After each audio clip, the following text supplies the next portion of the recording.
اگلی دفعہ جب انہوں نے پوچھا کہ ہاں بھائی اب کیا نظر آیا، یہ پتہ کیسے ہے جب کہتے ہیں ہاں بھائی اب کیا نظر آیا، اس کا مطلب تھا جیسے تم میرے بچونگڑے ہو۔ میں نے کہا شاہ جی خون نظر آتا ہے اور اس خون میں سے کیلوں سے بھرا ہوا ایک چہرہ رونما ہو رہا ہے۔ میں نے کہا سر موکل کیسے بتاتا آ کے؟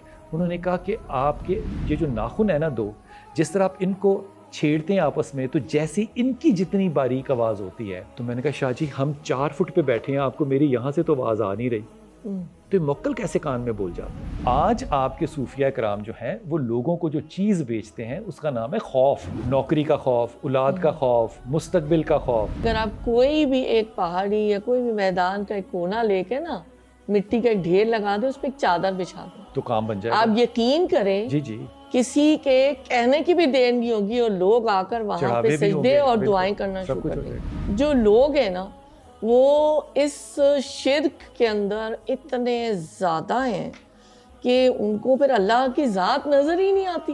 ڈاکٹر صاحب شرک کا پتہ ہونا تو بڑی اچھی بات ہے، ہم تو اس شرک کو عبادت سمجھ کے کر رہے ہیں، اور کروانے والا جو ہے وہ ملٹی نیشنل کا CEO ہے۔ فائدہ اس ایک انڈیویجول کو ہو رہا ہے جو کہ اس ہل کے ٹاپ کے اوپر مینجمنٹ کا سٹاف بیٹھا ہوا ہے وہ لے رہا ہے، باقی سارے نیچے کرنے والے جو ہیں وہ اپنے آپ کو سرنڈر کرتے ہیں۔ سرنڈر کرنے والے کو ہم کیا کہہ رہے ہیں؟ مرید۔ لوگ انٹینشنلی چاہتے ہیں کہ ہم یہ کریں، وہ بابا چاہتے ہیں زندگی میں۔ آپ کسی کو کہیں کہ اللہ کا کلام پڑھو، اللہ کے رسول نے کہا ہے کہ اگر ایسی مصیبت ہو تو یہ پڑھا کرو، وہ کہیں گے وہ بات تو ٹھیک ہے، لیکن اگر آپ تعویذ دے دینا ساتھ تو یہ بڑا کمال ہو جائے۔ اگر کسی کو لگا کہ وہ کسی موقع پر ٹوٹ گیا ہے تو وہ اپنا دوبارہ سفر یا ری سٹارٹ جس کی ہم پہلے بھی بات کر رہے تھے کہاں سے شروع کریں؟